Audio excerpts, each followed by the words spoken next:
Olá, sejam todos bem-vindos ao Debate Brasil, podcast da Unipol. Eu tenho a honra de receber o professor, escritor Dionísio da Silva. Dionísio, uma gratidão muito grande tê-lo aqui. Obrigado pela gentileza. É daquelas cortesias iniciais, mas é minha alegria também, nós dois catarinautas aqui no Rio, conversando, e para não chatear o distinto público. Ótimo.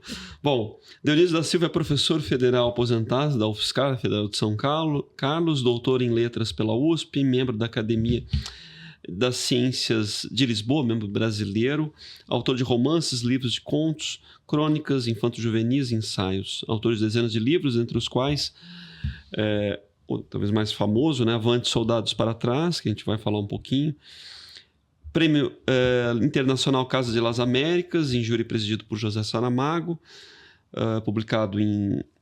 também publicado em Cuba, Portugal e Itália, e no PNLD de 2022, a obra, né, Avante Soldados para Trás.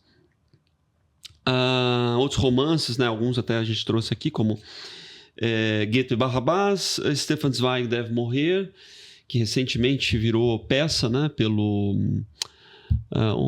foi um monólogo do Vereza. Do Vereza, Carlos Vereza. O Vereza, com muita alegria. Mas foi ele que fez o texto. Sim, sim. Mas ele fala, né, numa das que teve uma inspiração. A gente vai falar um pouco. Contos Reunidos, o assassinato do presidente.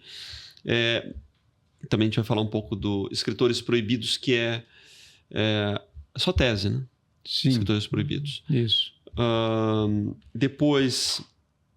Enfim, acho que eu comentava com o Dionísio que o propósito dessa conversa é trazer um pouco da força da literatura policial, do tema de polícia, para a segurança, para a literatura, digamos assim. Como isso é interessante. Você, como estudioso de Rubem Fonseca, que tem uma trajetória, né, um envolvimento com a polícia, ele foi comissário delegado, o Rubem.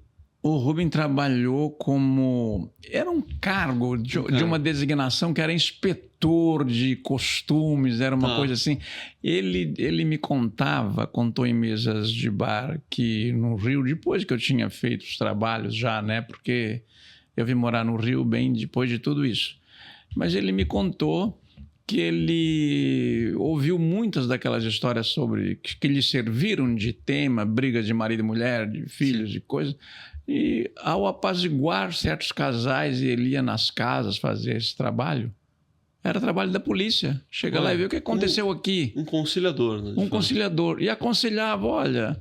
Mas o que a senhora tem contra o seu marido? Seu marido, o que você tem contra ele? Ele ouvia as duas partes. Era uma coisa até interessante. Na prática, o policial é um administrador de conflitos. Ele precisa ser um administrador de conflitos.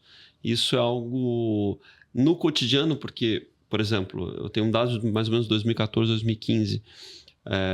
As chamadas à polícia, no caso a polícia militar do estado do Rio de Janeiro, acho que beirava 57%, quase 60%, era briga de vizinho, brigas domésticas, som alto, algo do corriqueiro, na verdade. Claro, tem um outro percentual bastante crítico, tiroteio, etc., mas o grosso são situações que às vezes a gente está em casa, ouve um som alto, aí um quer brigar com outro vizinho e tal, ou em casa uma briga mais elevada e naturalmente a polícia é chamada para botar a colher no meio dessas situações, né?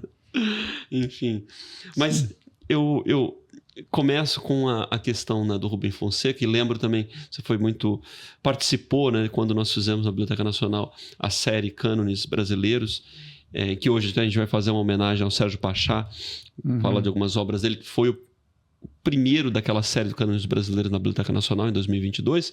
Você fechou o ano sobre o Rubem Fonseca, o Pachá fez sobre Camões, e foi uma belíssima conferência, uma belíssima conversa. E você falou um pouco do Feliz Ano Novo, que é uma obra marcante do Rubem Fonseca, e eu observo aquela obra como marcante para o estalo que um autor dá, um pensador dá, para a questão da segurança pública no Brasil, especificamente no Rio de Janeiro. Isso, na verdade, eu li, na verdade, foi de um outro analista que teve esse insight. Eu fui perceber que, de fato, ele estava muito certo.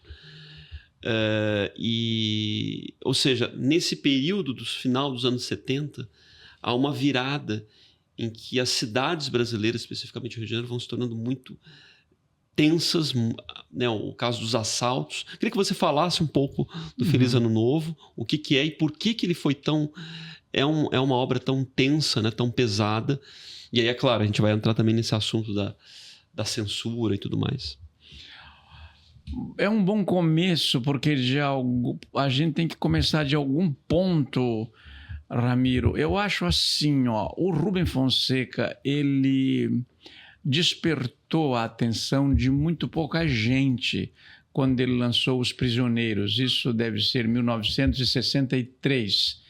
E então eu estava no ginásio, antigo ginásio, né? 63 eu era seminarista em Tubarão, Santa Catarina, e não sabia de Rubem Fonseca, não sabia de nenhum contemporâneo. Como era de praxe, a gente estudava os clássicos, né? Mas o que mexeu, por exemplo, com alguma crítica elegante da época, por exemplo, Fábio Lucas, né, que era um mineiro que prestava atenção aos lançamentos. O Fábio Lucas faz alguns anos que eu não o vejo, mas ele foi um dos primeiros a observar o surgimento de uma coisa nova na literatura brasileira no Estadão. Tá. E havia também aqui, por força de pessoas, num estágio em que a crítica prestava muito atenção a valores que não tinham nada a ver com as suas relações assim próximas. Hoje, eu acho que o Leblon vê no máximo os que estão ali, ou então os que são daquilo que se chama de panela, curriola. Não tem nada assim elegante nesse tipo de coisa. E parece que o escritor e essa turma espera que o escritor os procure para eles dar uma colher de chá, mas não procuram o autor, não procuram os livros. E eu me lembro que eu também fiz a crítica na década seguinte, né? E eu ia nas livrarias ver quais eram as novidades, comprava o livro, propunha ao editor: olha, saiu um livro assim, assim, gostei. Na década seguinte, não, isso já foi em 80. Mas em 70 eu era professor universitário e eu prestava atenção a isso. Eu também vi, no Feliz Ano Novo, vi o seguinte: eu não vi logo este livro, porque ele não aconteceu logo, né? Eu vi primeiro o caso Morel. Eu não conhecia os contos do Rubem Fonseca. O primeiro livro que eu li do Rubem Fonseca foi o Caso Morel. Ele estava numa livraria das livrarias Guignone, em Curitiba.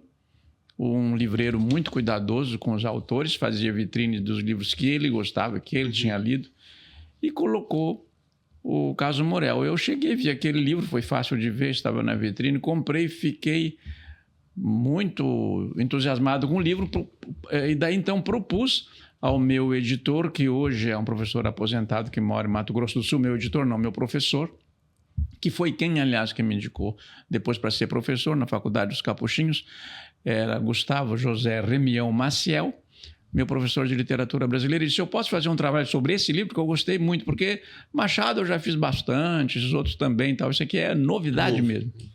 Daí ele aceitou. Foi assim. O Feliz Ano Novo aconteceu quando as pessoas já sabiam que o Rubem era um contista muito bom. Ele tinha publicado, então, em 63, em 65, em 67, pequenas editoras de muito pequena circulação, de escassa circulação, e tinha lançado uma antologia de contos chamada O Homem de Fevereiro ou Março, que era uma antologia, livro de bolso. E daí ele então lançou um romance, dividiu a opinião. Ah, ele é bom contista, mas não é bom romancista. E daí então eu fui ler os contos. E foi assim que... E o Feliz Ano Novo, eu acho que ele aconteceu, Ramiro, é bom dizer assim, o Feliz Ano Novo... 76, né? 75. Não, porque ele não publicava em número par, né? Não publicava em ano par. 75. Ele disse que era uma coincidência. Só publicava livros em anos ímpares. E um dia eu até perguntei: Rubem, você só publica em ano só em anos ímpares. Ele falou, nunca percebi, é mesmo? Daí fomos conferir. Eu acho que quem levantou essa questão, se não me engano, foi a Lilian Fontes, que ele só publicava em anos ímpares. E em ano par foi proibido. E daí então deu-se aquele rumoroso caso judicial. Sobre qual livro? Qual foi o mote? O Feliz Ano Novo. Feliz Ano Novo. O Feliz Ano Novo foi proibido em 1976, entre 15 e 16. Mas já estava em circulação, né? Sim, tinha vendido 30 mil exemplares. Ele vendeu muito bem. E ele... É bom realçar aquilo que eu vou repetir um pouquinho, é impossível não repetir, né? Eu me detive tanto sobre esses assuntos, porque ele foi... O Feliz Ano Novo foi meu caso de estudo na dissertação de mestrado na Federal do Rio Grande do Sul, em Porto Alegre, com a orientação de um cara extraordinário, um professor extraordinário, que é o Guilhermino César, que era um bom poeta, um bom ensaísta, e tido como de direita lá no Rio Grande do Sul. E eu era tido assim, esse menino está complicando a vida e traz um livro proibido, o coordenador, não vou deixar defender dissertação sobre livro proibido, enfim, deu um final feliz, porque o Guilhermino resolveu ficar ao meu lado, disse, você acha que é importante o romance? Eu também acho, e daí vamos em frente com o projeto. E daí o doutorado eu fiz sobre os livros proibidos no período pós-64, que realmente são centenas de livros. Tudo tem até uma lista aqui, né? Tem uma lista aí. Cada um deles tem uma história. Tem muita coisa, pelo que eu vi na lista, tem muita coisa de um teor sexual, pornográfico e tal, atribuir-se a isso. Eu até, por exemplo, eu estava olhando aqui, e isso é muito da literatura, no caso do Rubens Fonseca, né? Por exemplo, no caso Morel. A bunda de Ismênia, bem embaixo, na curva inferior, na parte que juntava nas pernas, apresentava uma pequena dobra desanimadora. Então, coisas... Esse foi o motivo do principal... Foi o motivo principal dessas proibições, porque, como eu disse, não só no Rubens Fonseca, uma parte dos livros aqui, pelo título, tem isso. Ao mesmo tempo, tem coisas assim, você fala... Alguns autores clássicos sendo... Fernando Henrique Cardoso foi proibido. Pois é. Outros até... Marx, Weber... Henry Miller, eu vi, se eu não me engano. Henry Miller... Eu vi coisas... Anaïs Nin... Então, vou te dizer, né? depois que você fizer a pergunta, não quero te interromper, porque fico sofrendo com Não, isso. imagina. Não, mas é isso, na verdade, o que fazia a censura proibir essas obras? O governo era o governo Geisel, né? O que proibiu mais. O ministro da Justiça, Armando Falcão, tinha um assessor chamado Dinarte Maris. Não sei se era assessor ou ele ouvia muito Dinarte Maris. Não. A Dinarte Maris era senador. E chegava lá uma denúncia de algum livro, filme. A primeira providência era proibir. Ninguém examinava. E proibir também não funcionava, porque você diz assim, está proibido o livro tal em todo o território nacional. Mas o livro nem tinha chegado a todo o território nacional. Como é que ia recolher de onde não estava? Podia criar um efeito contrário, né? Da Sim. curiosidade. E muitos autores se valeram disso. Sim, e alguns, aliás, de péssima qualidade. É bom dizer que entre os livros proibidos há bons autores, Sim. como é o caso do Rubens, excelente autor, e há autores, assim, mais ou menos, e outros, francamente, abaixo de qualquer nível que se possa respeitar, mas que fizeram questão de proclamar que tinham sido censurados. Como ainda acontece, porque em defesa da liberdade, a gente tem que lembrar, sempre com uma conversa clara, não é, Ramiro? Que as denúncias foram feitas pela sociedade civil, que querendo proibir os livros ou vetar um filme, denunciavam, que sabiam que funcionava. Então, a Lígia Fagundes Telles, a Nélida Pinhon, houve umas pessoas aí que souberam essa história nos bastidores, não sou só eu que sei. Tem que reconhecer que houve esse conhecimento. Eu soube a posteriori. Por exemplo, a pessoa recebe um livro com um cartão de boas festas, o livro está plastificado, Feliz Ano Novo, ela compra e dá de presente. Parece que esse é o caso zero da censura ao Rubem Fonseca. A mulher de um general recebe esse livro de presente de uma amiga e diz, mas o que é que você está lendo? Olha o que é que você me deu. Então, o conto-título Feliz Ano Novo são alguns marginais, que têm uma linguagem de marginais, que cometem os crimes horrorosos, vão lá num Réveillon aqui no Rio, né, numa casa chique. São Conrado, né? São Conrado. E praticam, que eu não tinha a menor ideia de onde fosse, né? Depois é que eu vim conhecer fisicamente onde o Rubem se inspirou que tivesse sido esse assalto. E o que revoltou a sociedade civil? Que era a realidade aquilo, era um espelho da realidade. E proibiam o Rubem, mas não tomavam nenhuma providência contra a realidade. Então, que é uma questão de segurança, né? Você estava na sua casa e alguém entra e vai lá e acaba com o seu Réveillon impunemente, porque eles saem dali e são impunes o tempo todo. Tanto que quando o Rubem move um processo contra a União, foi o único autor dos que foi à justiça que levou o processo até o fim. O Rubem ganhou essa ação em 1990, então 14 anos depois de ter entrado na justiça, e quando eu defendi o doutorado, o livro estava proibido, e foi por 2-1. Quero dizer, já era no Tribunal Regional Federal, o Poder Judiciário havia sido redividido, né? E em vez do Tribunal Federal de Recursos, ele foi para o Tribunal Regional Federal. O Rubem ganhou essa ação e daí recebeu em 10 parcelas de não sei quanto. O advogado inicial dele, o Clóvis Ramalhete, já tinha ficado ministro do Supremo Tribunal Federal. Então, olha, Ramiro, foi assim...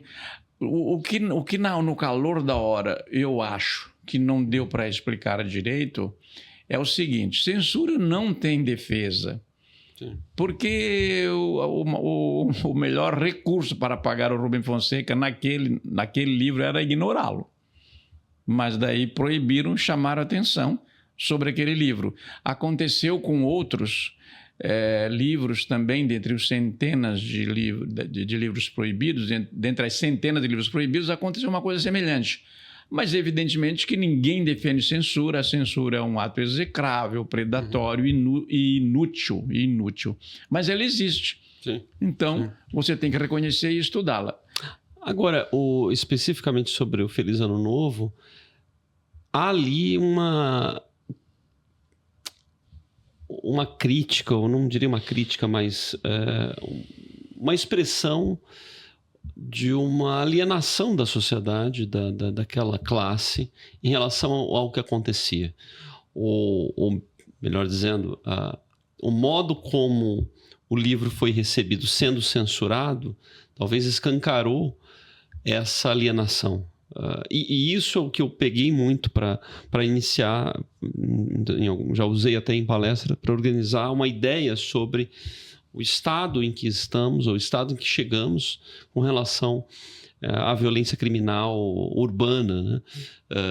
Porque ele é um momento chave ali, essa época, especialmente pós-1975, é a fusão do Guanabara com o estado do Rio de Janeiro, uma desarticulação da autoridade policial, e as cidades estão explodindo, especialmente São Paulo e Rio de Janeiro, um crescimento muito intenso, e os níveis de insegurança vão entrando, toda a questão do tráfico de drogas vai se ampliando, né, na entrada dos anos 80, e é como se fosse uma carruagem que escapa e você não consegue mais segurar, enfim. Para mim, o Rubem Fonseca foi muito revelador ali, ele escancara uma certa alienação que perdura de alguma maneira. Sim. O que me encantou no Rubem Fonseca também é que ele hoje, as pessoas recomendam assim, no Instagram você tem que dizer logo nas primeiras linhas o que você quiser, nas primeiras falas, porque senão depois a pessoa o algoritmo tira você dali. Tá? O Rubem Fonseca pegou uma literatura descritiva que dizia assim, era ao entardecer, o sol deslizava suas últimas, né, luzes sobre o universo, sobre a alcatifa da grama e coisa assim, né? E ele chegou e disse, o cadáver do fulano estava no meio da sala, assim, assim, assim. Quer dizer, ele pegou muito um modelo americano do Dashiell Hammett, que começa, do policial norte-americano, que vai direto e já põe um morto de cara, põe um assassinato, põe um problema, uma ação. E não descreve muito, ele narra. Então ele tem esse grande conflito narrar ou descrever, o Rubem não teve. Dostoiévski tem. Dostoiévski também trata da questão de segurança, também trata da violência em São Petersburgo. Um dilema, né? Claro. Mas ele tem longas descrições. O Rubem não. E depois ele vai narrar ou narra junto. Estamos falando de dois mestres, um brasileiro e um russo, né? O Rubem Fonseca, ele não tem esse conflito narrar ou descrever. Ele narra. E eu achei isso... E por isso que pegou o público. Como é que você explicaria uma diferença em si do narrar e descrever? Eu acho que o bom narrador, Ramiro, ele diz o que há, a descrição, com as ações. Eu digo assim, fulano quebrou essa jarra aqui, daí quebrou uma jarra sobre a mesa. Então havia uma mesa, havia uma jarra e ele quebrou a jarra.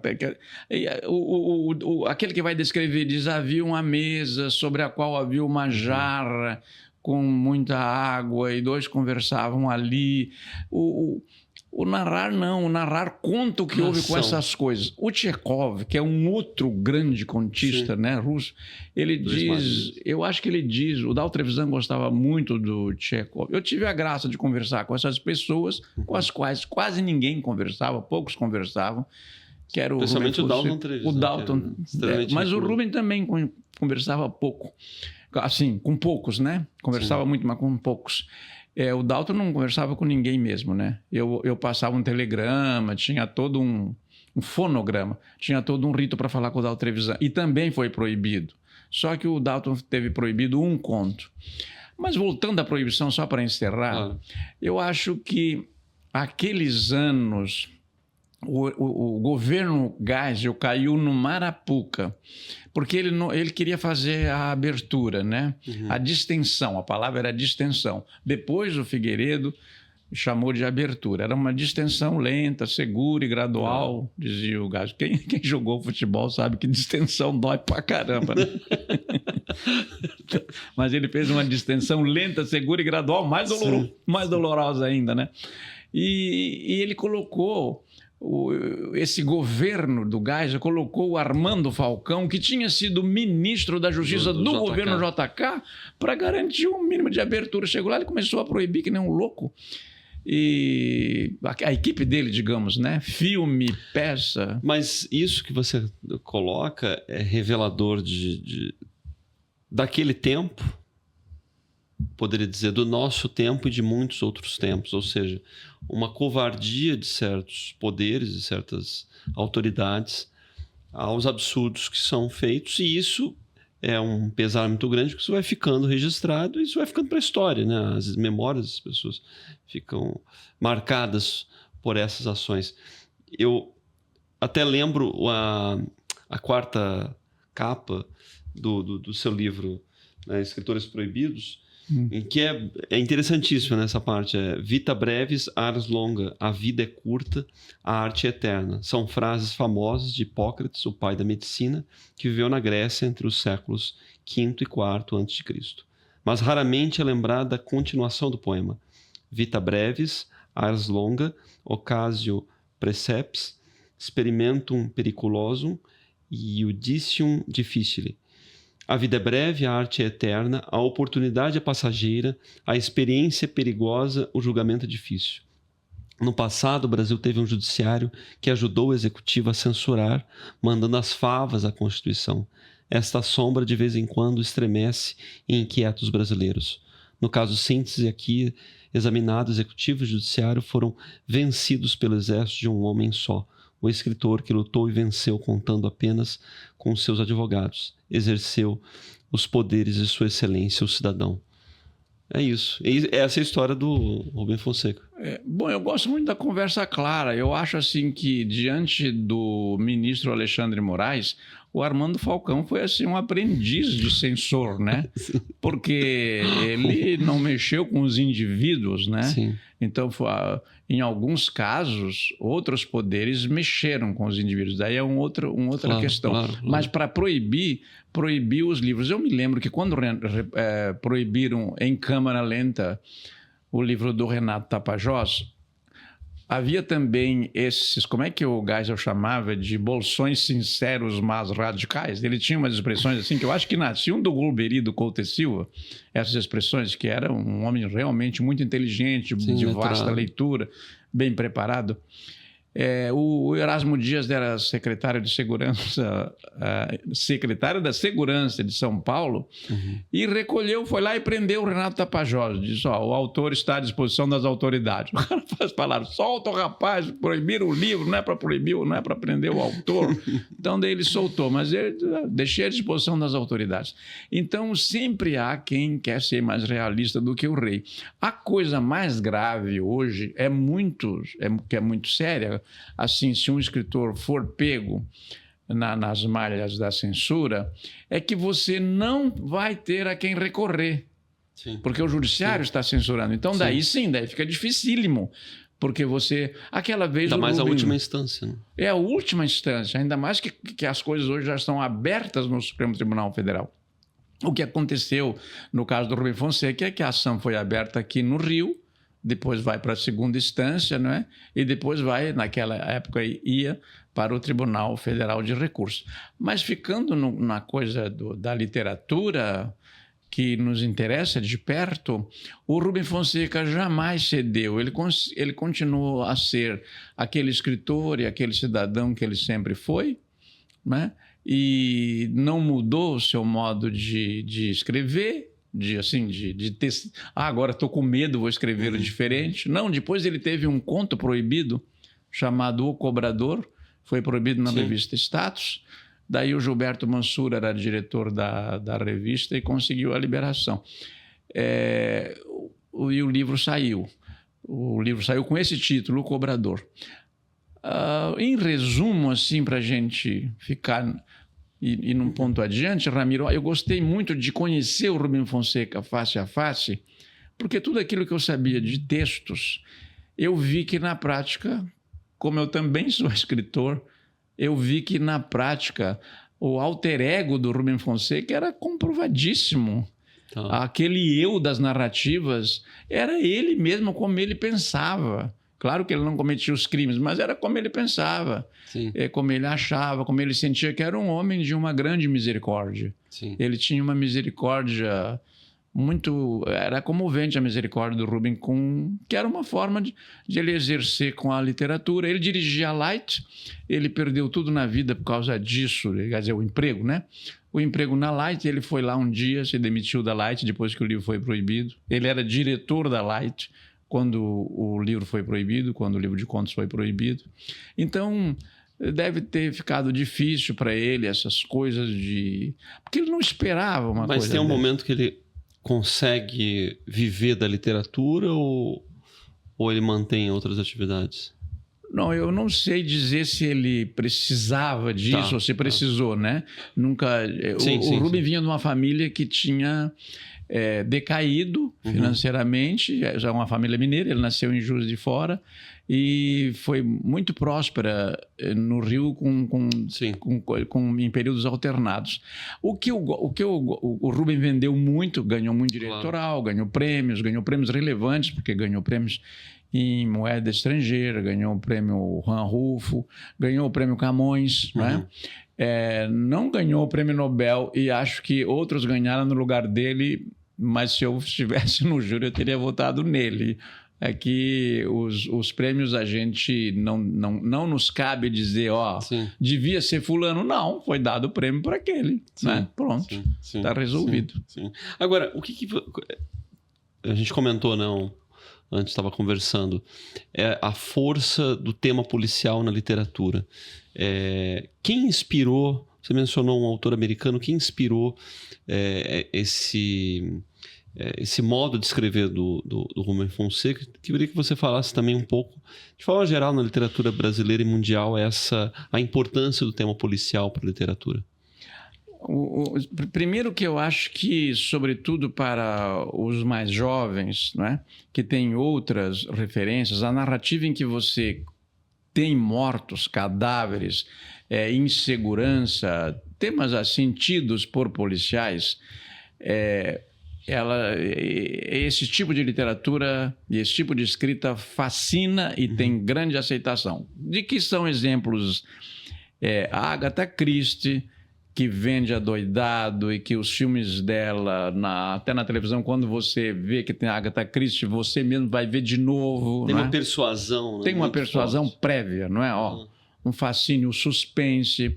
Eu me interesso mais, Ramiro, para o meu gosto, com os romances do Georges Simenon, porque o Simenon, me parece que ele engana menos o leitor no seguinte sentido. A Agatha Christie, vou falar assim, a Agatha, como se fosse íntima, não, né? A Agatha, não conheci nenhum dos dois, lá pelo final de seus romances policiais, a Agatha Christie, tem um dado que você, leitor, não tinha. Sim. Ao passo que o Simenon, não.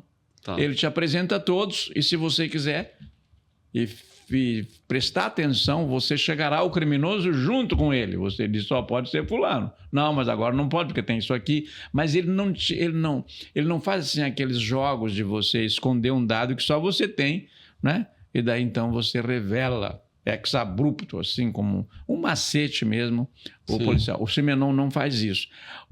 E agora são dois autores, a Agatha Christie e o Georges Simenon, que inspiraram muito os autores brasileiros, mas você não tem assim um discípulo da Agatha Christie, um discípulo do Simenon.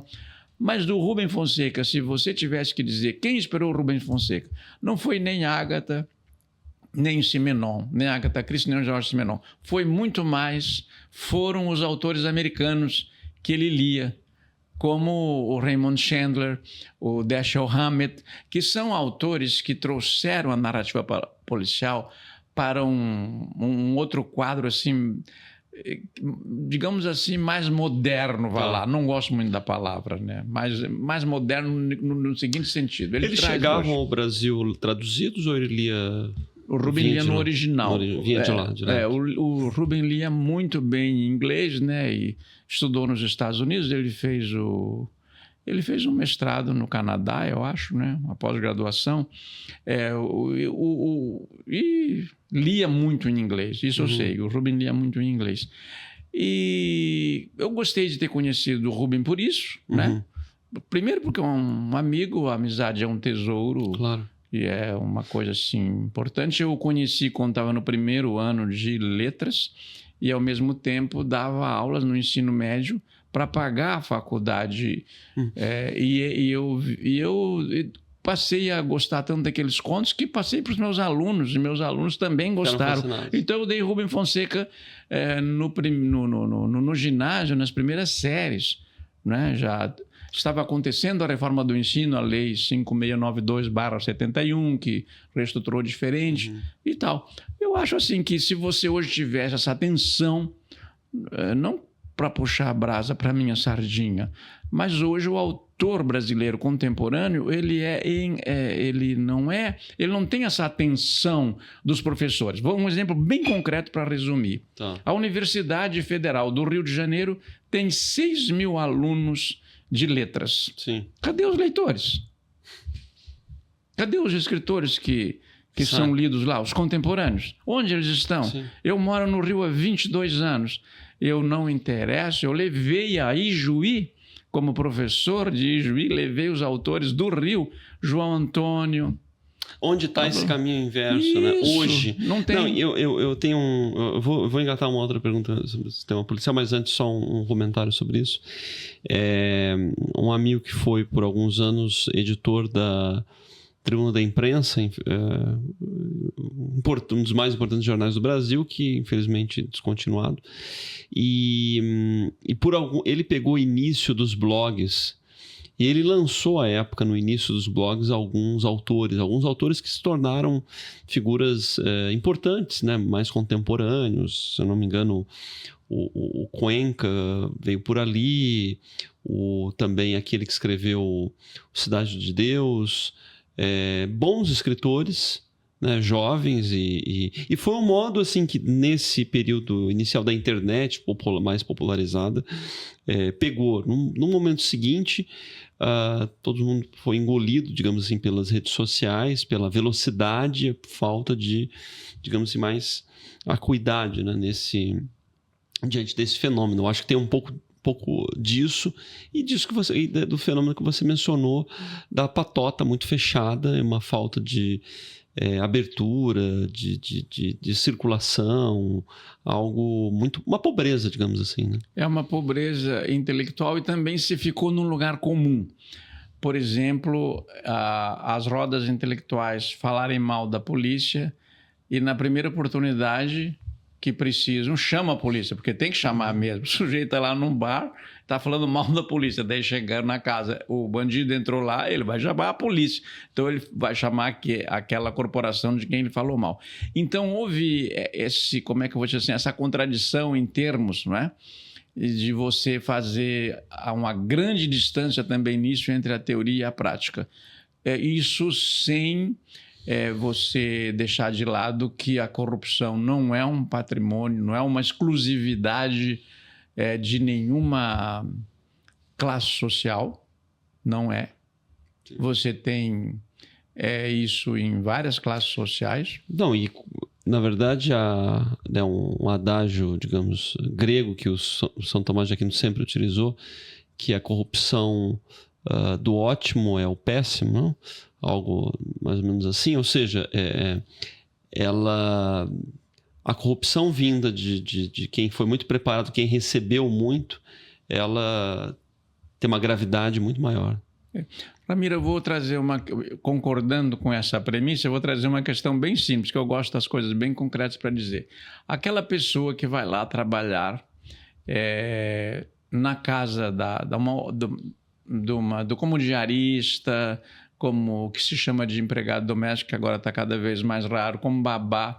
Algumas pobres já vão com o caso pensado de eu vou trabalhar alguns dias, depois eu entro na justiça e digo isso, digo aquilo, e deixa lá muito mal a mãe, a criança, o pai e todo mundo ao redor. E tenho, em oposição a essas, tem aquelas que não fazem isso de jeito nenhum, porque tem uma ética de procedimentos. Então eu queria me explicar, porque a gente tem que explicar para não fazer a grande confusão, né? A grande confusão o mal não é assim uma prerrogativa de uma classe social, né? Não é. Então não adianta dizer, pobre é bom e rico não presta. Não, são lugares comuns terríveis. A polícia é isso e o bandido é aquilo. O bandido é bonzinho e a polícia é má. Não é assim. O que o Rubem Fonseca trouxe de novo na literatura brasileira, como o Graciliano Ramos já tinha trazido lá nos anos 30, é assim, a capacidade de corrupção das instituições, a capacidade de corrupção e de crime do indivíduo. Por exemplo, no São Bernardo, que para mim é o grande romance do Graciliano Ramos, não é o Vidas Secas, é o São Bernardo. Na hora em que o Paulo Honório está conversando com o vigário, dizendo, o teto dessa igreja aqui bem que precisa de umas reformas e tal, naquela hora, um jagunço amando dele está matando o proprietário para ele ficar com a terra com a fazenda, sim, né? Sim. Então o álibi dele é conversar com o padre, dado o poder de um padre o poder local, né? Que é quase soberano, absoluto. Isso lembra até aquela cena do Poderoso Chefão na hora do batizado. Na hora do batizado. Os rivais estão sendo sacrificados. Isso, e o batizado feito em latim, tudo de acordo com o rito, direitinho, né? Sal na boca, etc.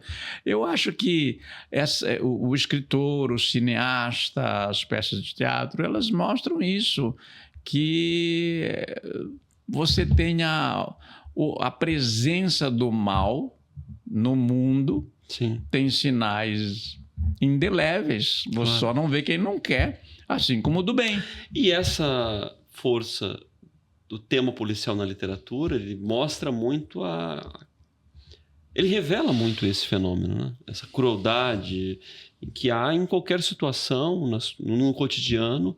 E eu queria que você comentasse um pouco sobre outros autores, além do Rubem Fonseca, que foram muito icônicos no Brasil, mobilizando esse tema, seja, por exemplo, de uma maneira mais sanguinolenta, como as crônicas do Nelson Rodrigues, né? Também com apelo, às vezes, muitas vezes pornográfico, mas de forma... Ele dizia isso, né? Eu estou revelando, na verdade, a realidade humana. Não é porque eu estou fazendo apologia a algo assim, o assado, na verdade. Estou fazendo uma revelação ali da força, né? Da verdade humana ali, colocada naquilo que eu via, que é aquilo que eu transformava em crônica. Sim, e eu acho que o Raskolnikov pode estar lá em Moscou, pode estar na Rússia, pode estar matando uma velhinha, pode estar aqui na esquina, sim, pode ser seu vizinho, não é? Então ele pode se chamar João da Silva em vez de Raskolnikov. Então esses tipos assim, essas personas, né? Essas personagens, persona em latim é máscara, não é? Em grego, de onde vem a palavra, também eu gosto muito desse viés etimológico. A persona, e deu personagem, é aquela representação em madeira que, sim, a pessoa o ator põe na frente para ele poder representar o que ele não sabe. Então, um rosto irado, um rosto divertido, isso foi nos primórdios do teatro, foi assim, não é? Então, essa questão de quem é você, quem é o verdadeiro eu, que o Freud vai aprofundar e a psicanálise vai levar a extremos assim, eu acho que a psicanálise aí é outro ramo, né? Mas já que veio à minha cabeça, eu queria dizer que se os psicanalistas atuais, a psicologia atual, tivesse o cuidado que o Freud teve para ir ao grego, à etimologia grega, à etimologia latina, e verificar que algumas palavras-chave não tinham tradução nem para o alemão, e ele manteve o original. Por exemplo, ego não é eu, né? Sim. Ego, superego é outra coisa, né? Então ele foi fiel a essa designação precisa. E olha que o alemão é muito... E é preciso. Não, e o alemão tem uma capacidade de formular palavras, uma coisa incrível. Tanto que o Heidegger dizia que não tinha como filosofar que não fosse alemão ou grego, né? Enfim. Tinha que ser dito por um alemão também. Alemão, exatamente. Mas... Enfim, eu acho que a chave um pouco dessa discussão é essa força da realidade humana revelada na literatura, e comentei um pouco de Nelson Rodrigues porque, de fato, tem um traço, né, muito forte nisso tudo que a gente está falando. E, enfim, você tem outros que você poderia mencionar, seja dentro do cenário brasileiro ou estrangeiro? Sim, existem alguns bem, inclusive, muito esquecidos, né? Por exemplo, houve um contista aqui do Rio de Janeiro, o João Antônio, que era paulista. João Antônio, ele se assinava só João Antônio, o nome dele era João Antônio Ferreira Filho. E ele vivia muito em Copacabana, morava ali na Praça Cerzedelo Correia. Uhum. Eu, quando li o João Antônio, fiquei encantado com os contos dele, contemporâneos. Também levei o João Antônio, convidei. Quer dizer, quando eu digo convidei, não é a primeira pessoa, é uma equipe, não é? Ninguém faz nada sozinho, sim, neste campo. Mas era um curso de letras que fazia periodicamente, em julho, todo julho, fazia uma semana da cultura, em Ijuí, no interior do Rio Grande do Sul. Havia na faculdade de que eu tinha sido aluno e que agora era professor. E eu senti muito a falta disso, de conversar com o escritor para ele dizer o que ele achava daquelas coisas, para a gente poder confrontar as nossas leituras. Não o que o escritor quis dizer, mas um dado enriquecedor, à margem, muito interessante. Então, nós levamos o Anélio da Pignon, levamos o João Antônio, levamos... O Rubem nunca quis ir, ele não ia conversar com os alunos. Foi uma vez assistir aqui na PUC, do Rio, me lembro que a Clarice Lispector estava presente, e alguém começou a dizer umas coisas lá sobre a Clarice Lispector, ela estava na plateia e levantou a voz e disse, mas é isso, eu não sabia e tal. Era uma... E eu fui com o Rubem nesse dia, era 1973 ou 74, eu fui com o Rubem, lá estava o Afonso Romano Santana na mesa, conduzindo essas coisas. E o que eu queria dizer, havia essa conversa. Você dizia o seguinte, eu sou leitor, esse aqui é o escritor, mas ele também é leitor, coisa que nós não sabíamos. A gente nunca levou em conta que o escritor também era leitor. Não há um grande escritor que não tenha sido um bom leitor, e continue lendo muito. Inclusive os seus colegas, os contemporâneos, os clássicos. O escritor lê. Né? E a gente sabe já que o sujeito não é muito bom escritor, porque hoje está muito frequente o seguinte, todo mundo é escritor e não há leitores. Aviso aos navegantes, não há leitores no Brasil, só há escritores, não pode ser assim. Não, porque assusta quando você menciona, né? De tacada, né, um livro do Rubem Fonseca, nos anos 70, 30 mil. Hoje as tiragens são de 500 mil, é uma vergonha, algo assim. Isso. De fato, é um consumo muito baixo, uma pobreza. Isso, claro, tem traços culturais, mas tem uma coisa muito das últimas décadas no Brasil. A gente pode ser um pouco temerário em falar do mundo, né? Mas uma coisa que me marcou quando eu tive a oportunidade de morar na Irlanda, eu tinha muitos amigos ucranianos, russos, e tinham os mercados deles, né? E era curioso porque, na verdade, nessas ocasiões, eles são muito próximos, assim. Eram, né, naquela situação lá de todos esses do leste, da cortina de ferro, pelo menos, e da ex-União Soviética. Eles se encontravam e tal. E eu, às vezes, tentava ir nesse mercado, ou ia com algum amigo, mas para comprar algumas coisas, algum cigarro que eles traziam da Polônia ou de algum outro país que era bem mais barato, você tinha que falar em russo.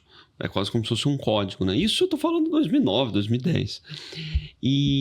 Mas uma coisa interessantíssima é que no mercado tinha... Como você tem uma gôndola lá de arroz, de feijão e tal, tinha uma gôndola dentro do mercado que era de livros.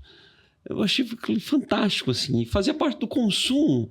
A pessoa consome como vai comprar farinha, vai comprar um livro também.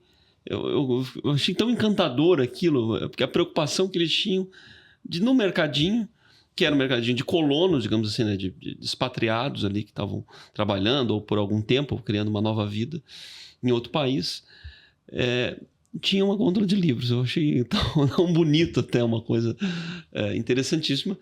E, enfim, mas a gente tem essa crise, eu diria, né? Crise da leitura. Agora, tem uma coisa assim também, que é o poder do exército de um homem só. Então, havia um homem, uma pessoa, que fazia os eventos lá em Ijuí. Este homem deflagrava, era a faísca que deflagrava as parcerias apropriadas, cutuca daqui, cutuca dali, porque a primeira resposta das pessoas é não. Mas trazer um escritor aqui, quem paga a passagem, quem vai fazer isso, quem vai fazer aquilo, dá trabalho, sempre dá trabalho. Esta experiência foi repetida em Passo Fundo, no começo com 400 pessoas.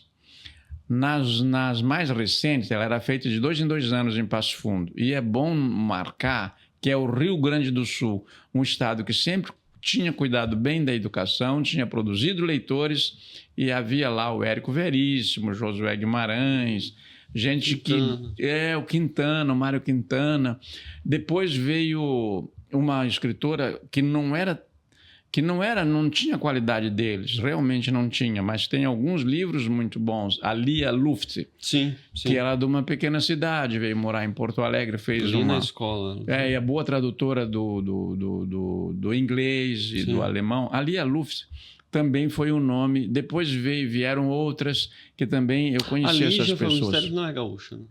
Não, a Lígia Fagundes Telles é paulista. É paulista, é verdade. É paulista. E a Nélida Pinhon é carioca. A Nélida Pinhon está no outro ponto. Eu gostava muito de ler a Nélida e era minha amiga. Ela foi a Ijuí falar, também foi, né? Mas ela não tinha leitores. Os alunos liam porque você indicava, terminava e dizia, professor, não gostei. Aquilo que tinha me encantado num livrinho como Tempo das Frutas, o Tebas do Meu Coração, eles não tocavam os alunos, porque às vezes o professor tem uma coisa que toca a ele, mas não toca aos alunos. E daí tem que experimentar, é que nem uma comida. Esse prato é delicioso, esse poema aqui é delicioso. Daí o aluno lê, aquele prato não é do paladar literário dele. Não é assim você, em princípio, já dizer, pois é, você não entende. Não é isso.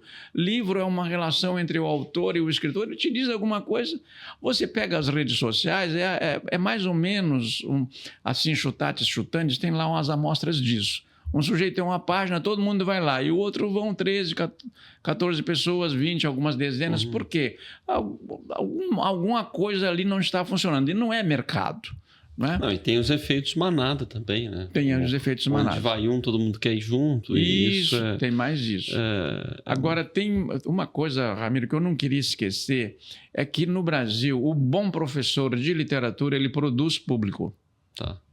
E se ele produzir público, se ele produzir leitores, ele já tem meio caminho andado.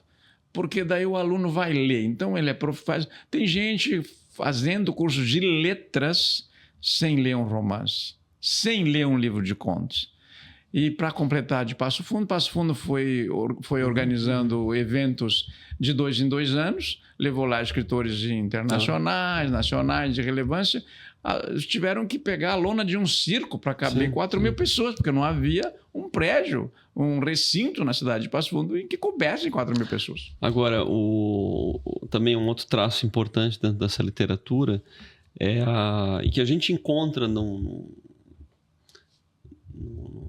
nessa aproximação com policiais, é que há uma quantidade expressiva de policiais escritores. E o que traz essa riqueza é justamente esse lidar com a realidade humana, com essa, digamos assim, a capacidade de escrever as coisas, né? Alguém que trabalha com perícia ou com investigação, tem um cotidiano muito real. E eu trago até também a questão hoje, né, do sucesso de muitos podcasts policiais e que são atraentes pela capacidade de descrever as coisas. Há um ou 2 episódios depois dessa nossa conversa, futuros, a gente vai receber um capitão do BOPE, né, que foi comandante também, Coronel Príncipe, e eu ouvindo uma vez um podcast dele, longuíssimo, assim, com explicações assim, muito detalhadas sobre certas ações, e aí ele estava falando de um caso icônico, né, no Rio de Janeiro, que foi um caso nacional, depois virou filme, que é o caso dos irmãos Necrófilo de Nova Friburgo. Que é algo assim, que quando ele fez a descrição, eu estava ouvindo, era tão perfeita que eu disse, olha, isso aqui é um roteiro de um filme. E, na verdade, isso foi uns 2 anos atrás, fizeram um filme. Não foi não tão bem feito quanto a descrição dele. Mas só para ter uma ideia de como há uma riqueza aí nesses relatos. Nesses relatos. E muitas vezes menosprezado. Vale lembrar do sucesso, né, no cinema do Tropa de Elite. O que conta o Rodrigo Pimentel, que é uma das ideias ali por trás do filme, originalmente ele queria ter dado, né, a ideia do roteiro, né, não havia um roteiro ainda, a ideia para o Moreira Salles, que chegou e falou, meu amigo, na verdade o brasileiro não gosta muito bem disso. Eu vou te indicar um outro rapaz aqui que não fez filme ainda, vai fazer filme e acho que vai gostar. Indicou o Padilha, que era um físico, queria fazer cinema, e deu certo. Mas, pela primeira análise de alguém mais consagrado no cinema, não, o brasileiro não gosta muito disso. Ao contrário, o brasileiro adora isso, tanto que o filme virou um sucesso. Estava errado, né?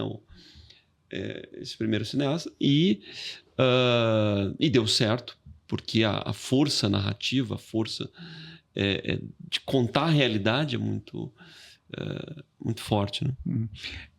Aí entra uma outra coisa também, que é a seguinte: você às vezes não tem o público para uma coisa nova, então aquela coisa nova precisa de um novo público. A música popular brasileira não tinha público ela fez o circuito universitário, procurou as universidades e produziu o seu público. E daí criou um público.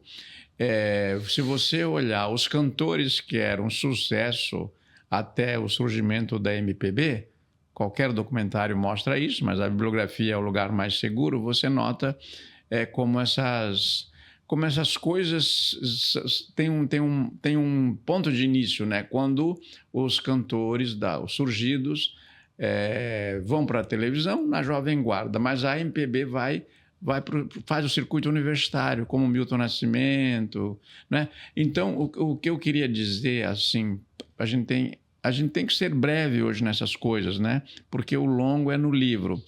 É que você tem alguns personagens que se tornaram emblemáticos e outros que desapareceram. Por exemplo, o malandro. O malandro está nas canções dos morros, está numa literatura, numa presença um pouco pálida ainda na literatura da segunda metade do século XIX. Talvez comece com Memória do Sargento de Milícia, você diria? E sim, esse é um livro emblemático. Ali é o início da figura do malandro. O malandro nasce ali. Espelhado na literatura, nasce ali, né? E daí você tem hoje... Qual é o malandro? O malandro hoje é um grande agiota que trabalha numa grande corporação. O Rubem Fonseca viu isso e escreveu A Grande Arte, que aquela Aquiles financeira precedeu as investigações o que aconteceu na Lava Jato, está lá na Grande Arte dos anos 80, e a Lava Jato só vai descobrir recentemente apenas fazendo o quê? Aplicando a lei, uma Polícia Federal que começa a olhar detalhes, começa a olhar extrato bancário. Sim. Eu fui lá em Brasília com José Carlos Gentili, que a gente precisa fazer também uma homenagem, faleceu este ano, grande amigo. E um bom escritor, né? Ele fez um romance sobre o Feijó, que eu recomendo muito, que é o Lagoa dos Cavalos.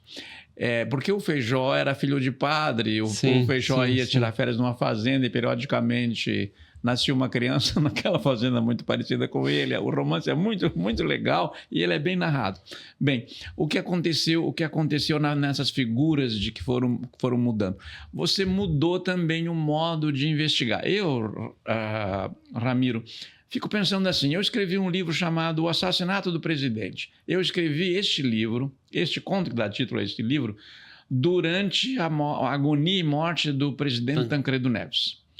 E daí eu tenho lá um escrivão cultíssimo de personagem. Meus colegas leram o conto, depois disseram, Dionísio, você botou um escrivão culto. Escrivão é ignorante. Eu falei, os que você conhece, pode ser, mas eu me inspirei num escrivão e vou te apresentar. Um sujeito cultíssimo, meu colega de fim de tarde, às vezes tomamos uísque lá, e eu ficava fascinado com a capacidade que ele tinha, assim, a cuidade, não entregava ninguém, não é isso, mas conversando como é que ele via o ser humano. Ele dizia assim, aquele fulano ali, o senhor vai só ver, agora vai fazer isso.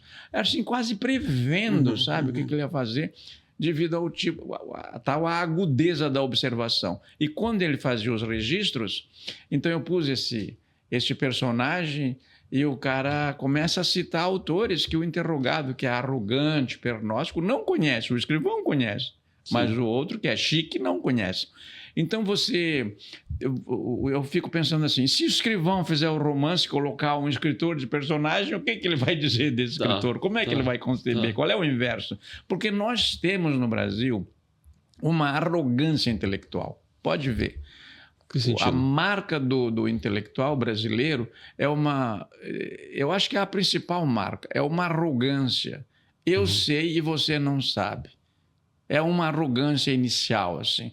Depois ele leva umas porradas, umas coisas, então ele é obrigado a retroceder, mas em geral é uma arrogância. Assim como também existe, Ramiro, a pessoa vai entrevistar uma outra, não é?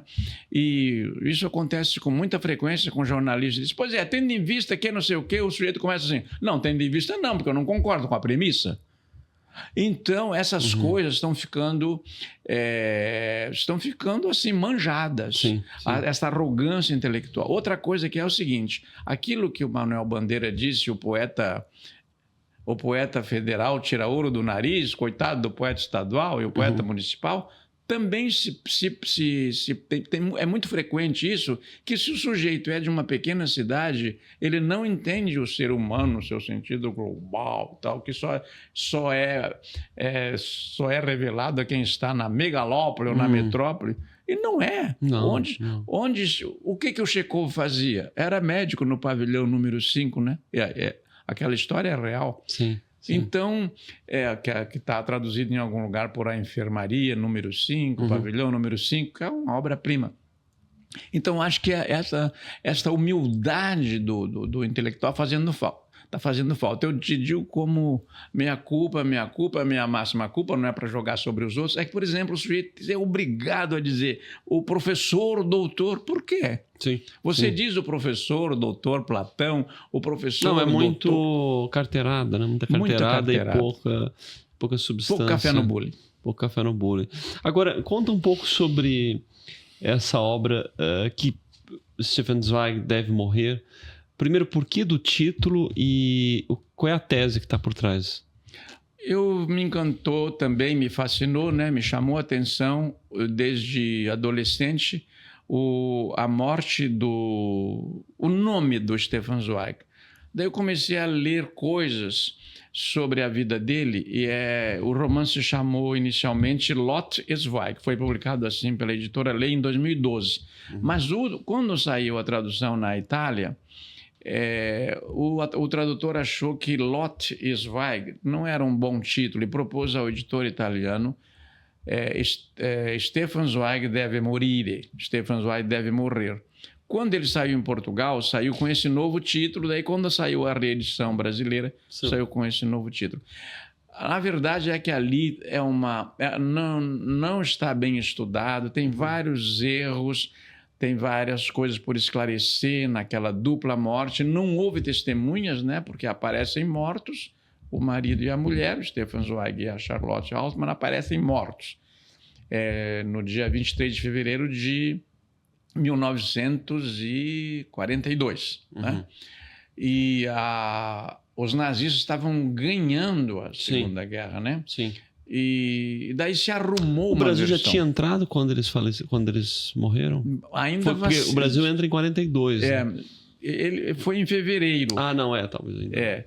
E o Churchill dizia que se caísse Singapura, ficava difícil de vencer aquela guerra. Singapura caiu, né?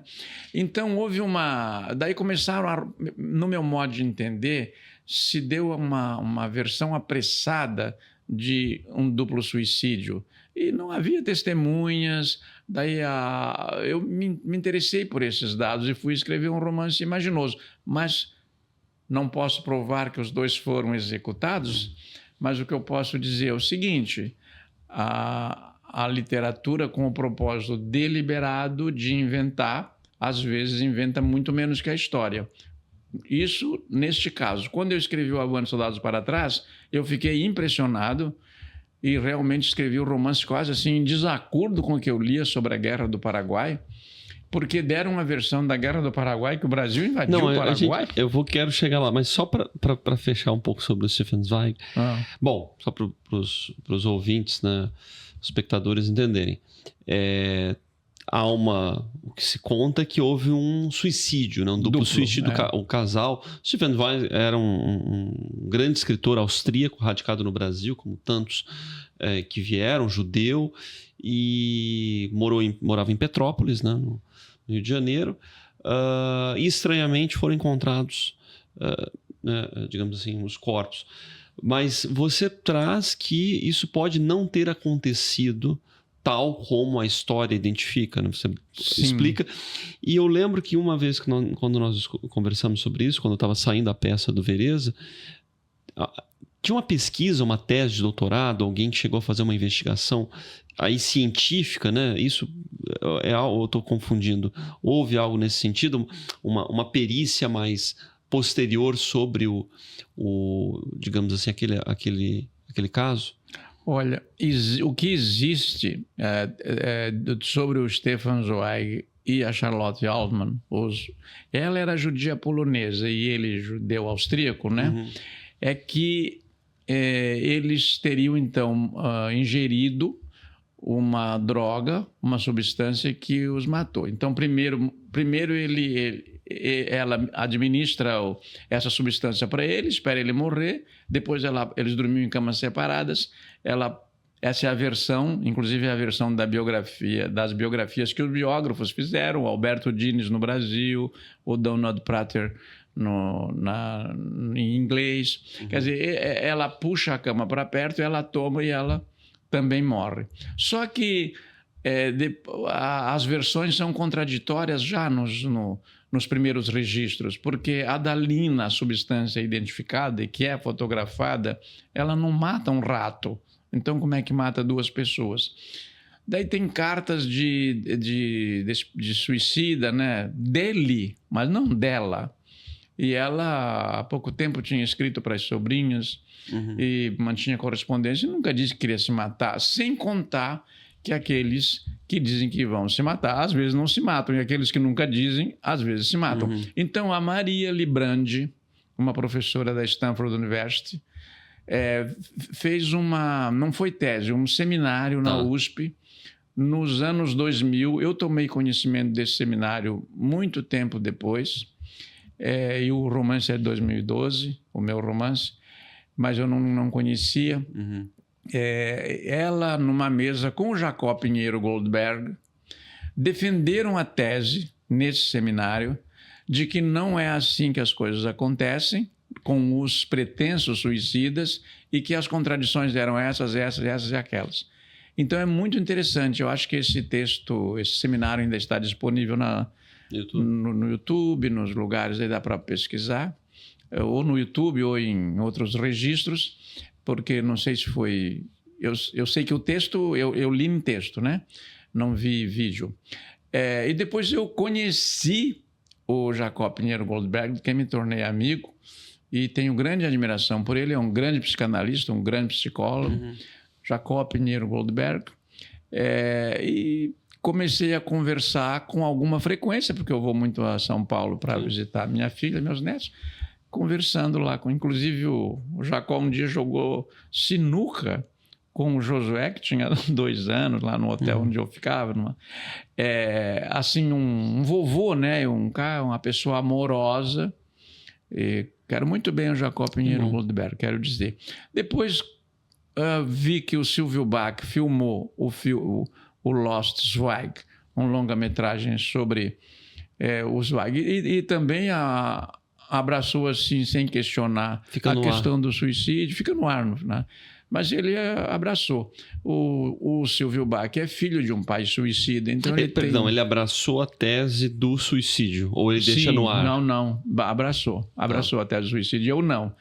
Eu não abracei. Eu literalmente ponho em questão. E eu, Dionísio da Silva, acho que eles foram executados pelos indícios que eu colho, por minha intuição de escritor. Acho que os 2 foram executados.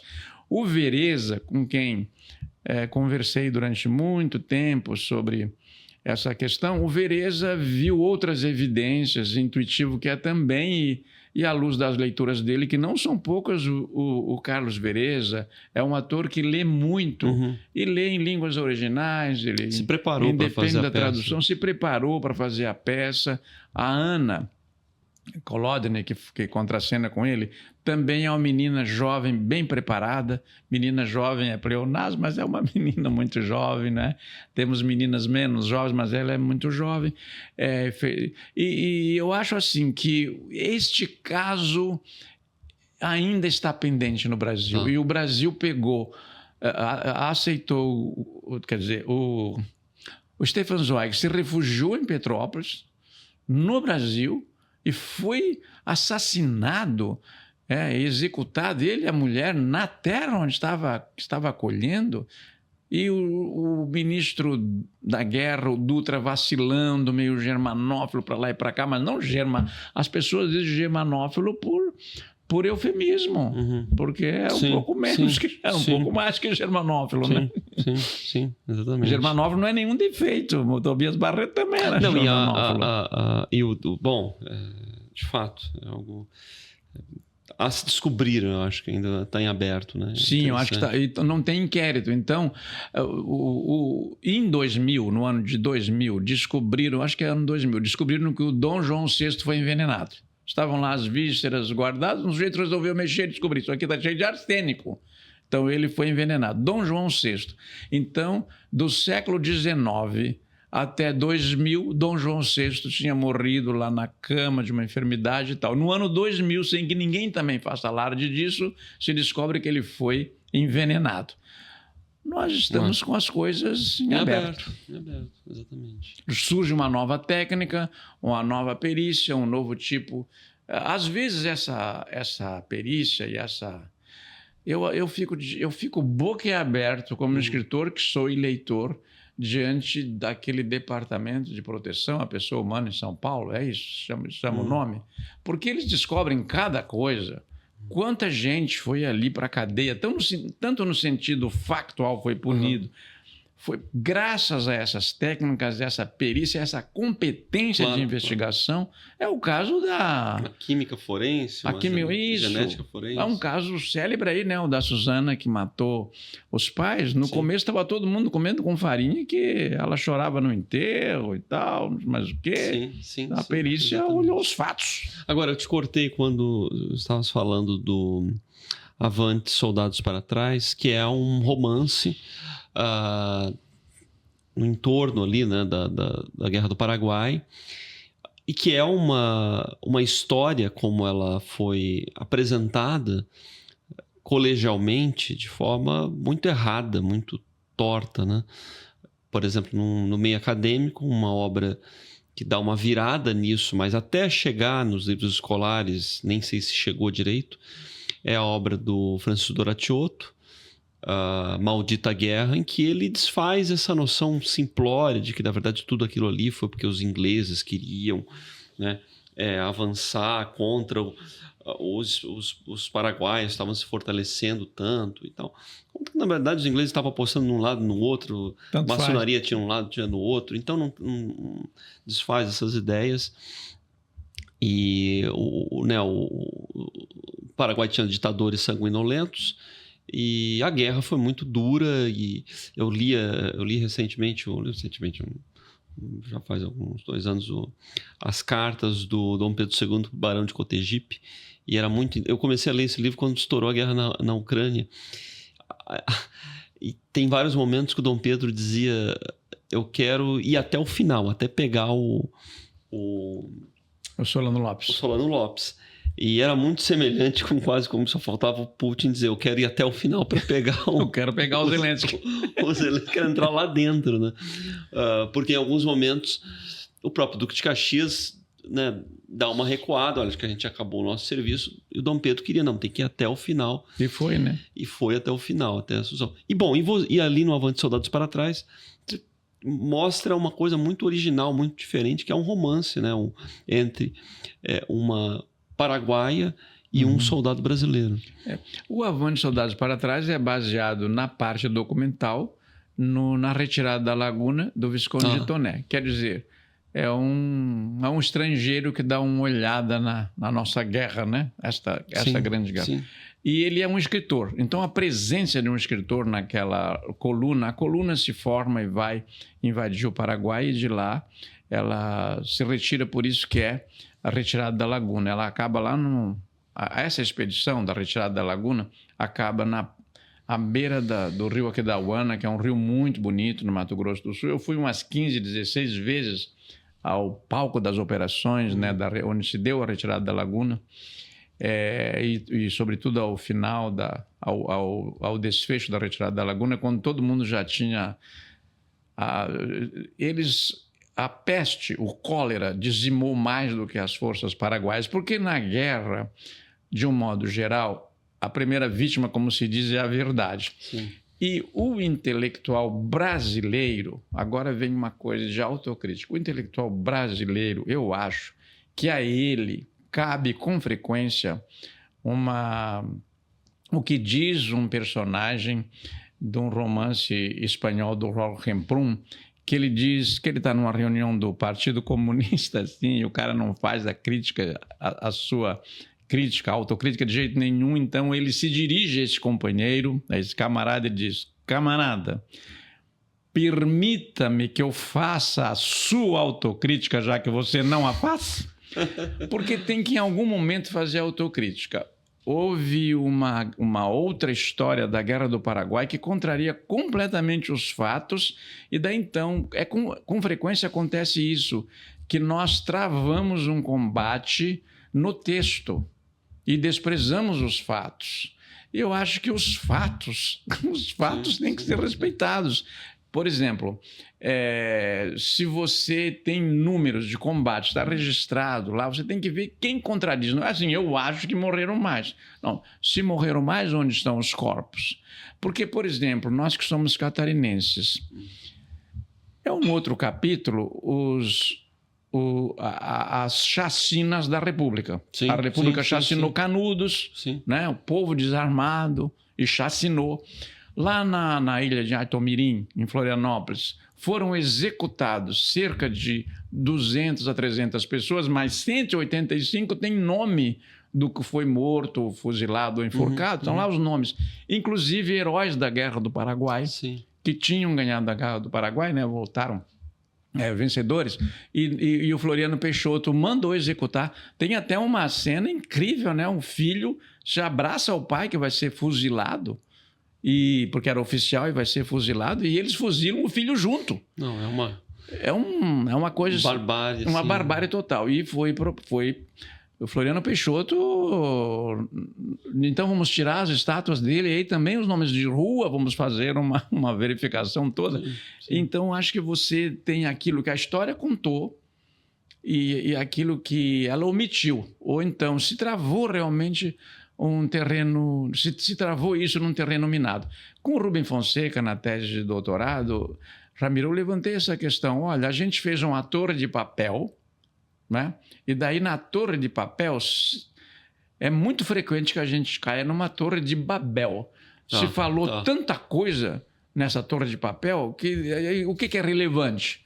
Então, na Guerra do Paraguai, no Avante Soldados, eu deparei com Põe isso. em questão. Né? Sim, porque cadê os fatos? Cadê os combates? Cadê os mortos? Cadê a história? E tem também a autocrítica do lado dos memorialistas da Guerra do Paraguai. Né? Tem um diálogo do Manuel Osório, herói da Guerra do Paraguai, Sim. que manda queimar os corpos dos paraguaios. Daí alguém diz: olha, tem gente gemendo ali, a gente tem que ver o que aconteceu, tem que separar os mortos. Eles: olha, se vocês ficar esperando aí parar de gemer, não vai sair essa incineração. Isso é General Osório. Tem isso. Isso é verdade? Tem que ir para o escrito. Agora, Ramiro, para não me alongar. Sim. Hoje, nós, quando pesquisamos esses eventos do século XIX e de antes das redes sociais, havidos antes, nós temos o texto. Né? Então, a gente sabe. A retirada de Xenofonte na Antiguidade foi narrada assim, assim. Tucídides disse isso, César disse isso na Guerra Gaulesa. E agora, dos conflitos de hoje, nós vamos pegar assim, os melhores telefonemas, as melhores postagens, o que o Instagram falou disso? Cadê a documentação disso? Porque o eletrônico tem se mostrado muito frágil, diferentemente da escrita. Sim, sim. Não, exatamente. Fica frágil e agir a necessidade, né, das obras, dessas narrativas, de quem esteve em combate falar. E é interessante que a gente falou desse seu livro, né, Avante Soldados para Trás, porque como na guerra há uma profusão de oportunidades, de situações de vida, de realidades, e isso fica para depois, né, seja na produção de conhecimento, seja na produção literária. Aí voltando um pouco pro Rubem Fonseca, que nós falamos do tema policial, como dentro do universo dessa realidade do crime, nessa realidade da atividade policial, há uma riqueza também tremenda. É algo assim, como isso é pouco explorado até.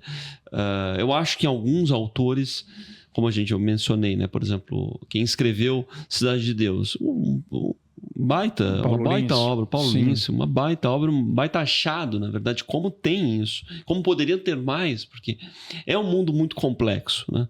Pegar assim, essa realidade que existe no Rio de Janeiro e em outros lugares também do país, o que acontece essas zonas cinzentas entre o legal e o ilegal, e isso tudo é um universo tremendo. Bom, queria agradecer muito, mas antes de a gente fechar, a gente mencionou aqui a homenagem ao Gentili, José Carlos Gentili, nós estivemos na Biblioteca Nacional no lançamento do Dicionário Ósseo, foi uma das obras que ele patrocinou e era eu lembro também como é que é? Infernização do hífen, né? Infernização, pois é. Que ele faz um grande debate sobre isso. Ele rastreou o primeiro hífen da língua portuguesa nas ordenações afonsinas, o José Carlos Gentili, e escreveu um livro chamado A Infernização do hífen. Estava naquela época do acordo, né? Tinha passado, o presidente Lula esteve aqui na Biblioteca Nacional e proclamou o acordo, porque Portugal nunca esperou que o Lula tivesse, assim, entre parênteses, a esperteza, entre aspas, a esperteza de conseguir a adesão de um terceiro que fosse o São Tomé e Príncipe, que na época não tinha 200 mil habitantes. Portugal achou o seguinte: não, o acordo não vai entrar em vigor, será... tanto que Portugal está rachado ao meio ainda hoje a questão do acordo. Eles esperaram assim, o Brasil vai consultar Angola ou Moçambique depois, mas não, o Lula consultou e conseguiu a adesão de São Tomé e Príncipe, que é um município brasileiro comparado com o número de... bairro, quase. É um bairro, né? Porque hoje é que tem 200 e poucos mil habitantes, a República de São Tomé e Príncipe, né? Então, eu me lembro que, eu quero contar como divertido, né? O Saulo Ramos era muito bem-humorado. Eu conheci numa feira de livros em Ribeirão Preto, e ele, quando o Lula proclamou o acordo, ele disse: Dionísio, é o apocalipse mesmo? Ele tinha umas conversas assim. Uma vez eu disse numa entrevista para o Augusto Nunes que o Lula falava errado porque não queria estudar, porque se quiser estudar, dá de alfabetizar uma pessoa em 90 horas aula. E o Saulo Ramos de novo: Dionísio, não entendi direito, você falou 90 horas, 900 horas ou 90 mil horas, como é que é mesmo? Não foi editada aquela matéria? Então, a gente tem uns bastidores de conversa que a gente perde, Ramiro, porque é telefonema, comentário de um e-mail que depois você troca de celular, não tem mais, depois é um WhatsApp que você não... Né? Então, acho assim, que ele realmente, o José Carlos Gentili mereceu aquele prêmio Antenor Nascentes, para o romance, para o livro de ensaios da Infernização do hífen, acho que uns 800, 900 páginas, assim como este acordo ortográfico fez emergir também a integridade, a ética de procedimentos e a absoluta coerência de outro intelectual que acabou de desaparecer, que é o Sérgio de Carvalho Pachá. Isso. Que em 2020, eu tenho até a honra de ter tido autografado dele, né, quando ele publicou 2 obras, o Poesia Traduzida, foi organizado pelo Pietro Marchiori, e Morte em Lisboa. Morte em Lisboa. Organização do Pietro Marchiori também. Sim. E foi uma belíssima edição, né, do Santo Dom Bosco. Enfim, também, né, o Sérgio Pachá ele era responsável na Academia Brasileira de Letras pelas respostas, né, aos leitores a respeito da língua, da acuidade da língua brasileira, da língua portuguesa.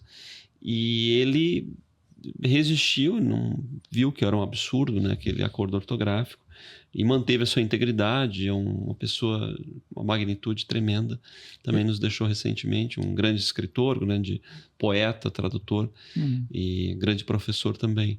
Ele era o lexicógrafo-chefe da Academia Brasileira de Letras, do vocabulário ortográfico da língua portuguesa, mais conhecido por Volpe, que hoje está na internet, moderno, você tem uma versão atualizada, porque era feito impresso antigamente, né? Agora é atualizado eletronicamente e pode ser baixado no celular, você consulta o chamado Volpe, né?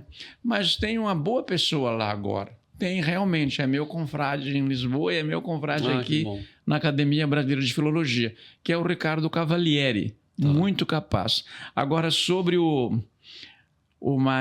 Sérgio de Carvalho Pachá, que ele era Sérgio sem acento, né? Porque ele era antes do acordo ortográfico. Ele nasceu antes de 40. Assim, não estava em vigor o acordo ortográfico de 40. De 45. Então, posso dizer uma poesia dele? Deve, eu acho que a gente, vai ser precioso. Tem 3 versos, ó. Mini ode à imortalidade. Sempre haverá crianças, já se vê, que vistam a camisa que vestiram Preguinho, Valdo, Ézio, Assis, Telê. Ele diz em 3 versinhos quase uma seleção brasileira e que faz muito pensar. O Preguinho era filho do Coelho Neto. Tá, né? Grande. Autor do primeiro gol da seleção brasileira, Preguinho, filho de um escritor, do escritor Coelho Neto. Não sabia que era. Exato, que eu também Coelho, não. Na verdade, eu não sabia que o Coelho Neto tinha um filho que tinha se tornado um jogador de futebol. Isso. E o Telê Santana? Que foi técnico da seleção brasileira, que jogava no Fluminense, e que não ganhou, e fez uma das melhores seleções que já tivemos e que não ganhou o Campeonato Mundial. E o Assis, que é irmão do Ronaldinho Gaúcho. Então, Sim. esses outros aqui, Valdo, Ézio, as pessoas mais velhas, a gente tem que dizer mais antigas, né? Porque, por exemplo, uma mesa velha, você põe no depósito, ela não presta mais, mas uma mesa antiga tem um grande valor. Sim. Eu acho que essa oposição pessoas velhas, pessoas antigas, dado que o velho ganhou esse campo semântico horroroso, né? Você chega no estacionamento, assim, o idoso é um sujeito que está quase desabando numa bengala, e aquela é a vaga dele. Eu acho uma concepção, e eu não me sinto representado, né? Eu sou idoso, sou velho, sou antigo e não me sinto representado naquela figura desabando ali. Então, acho assim que o Morte em Lisboa, do Sérgio Pachá, ele usava pouco esse de Carvalho no meio, né? Sérgio de Carvalho Pachá. Usava, de fato, era Querido raro. Sérgio, boa pessoa. Boníssimo. Aquele dia na Biblioteca Nacional, Ramiro, tem impressão que ele falou sobre o Padre Vieira, ou foi sobre Camões, eu acho que foi. Não, foi o Padre Antônio Vieira. Foi o Padre Vieira. Quando você falou, eu fiquei assim, eu teria me enganado. Tá certo. Eu me enganei. Porque eu me lembro que, como eu gosto muito do Vieira e também do Camões, nós tínhamos um grande camonista na Academia Brasileira de Filologia. Ele dava eu confundi porque ele dava um curso no sobre Centro Dom Bosco sobre os Lusíadas. Ele deu muito tempo. Sim. Era um curso semanal, eu confundi. Mas na biblioteca ele falou sobre o Padre Vieira, né? Eu fiquei em dúvida porque como você... Aliás, eu queria, sem favor algum, sempre reitero onde vou, que você fez uma das administrações mais inclusivas que a Biblioteca Nacional tem. Eu moro no Rio há 22 anos e sou testemunha disso. Sua administração foi uma das mais inclusivas que eu conheço. Aliás, eu conheci uma antes, muito inclusiva, eu não morava aqui, que foi a do Eduardo Portela. E o Eduardo Portela é autor de uma frase memorável, né? Eu estou ministro, eu não sou ministro. Exatamente, muito utilizada. Então temos que ver qual é a sua frase uma hora dessa, viu, Ramiro? Então. Bom, Dionísio, muito obrigado. Muito gentil tudo que você trouxe aqui e essa nossa boa conversa. Obrigado. Obrigado a você. Vou me dirigir à câmera e dizer o seguinte: olha, quem não lê, mal fala, mal ouve, mal vê. Mas como vocês que estão assistindo a esse podcast e leem, eu queria dizer que vocês prestem atenção àquilo que a mídia não noticia, porque há verdadeiros tesouros escondidos aí, Brasil afora, e certamente em todos os estados da federação. Eu conheço bons escritores em Mato Grosso do Sul, na Paraíba, no Rio Grande do Sul, Santa Catarina, Paraná, né, que é o meu terra, no Sul, na Bahia, que não merecem uma linha de ninguém. E o livro tem outra idade, o livro é para sempre, e o que torna imortal um escritor é a sua obra, nunca a sua pessoa, porque nós todos vamos desaparecer. Obrigado a todos, peço que acompanhem, que curtam e que divulguem esse trabalho.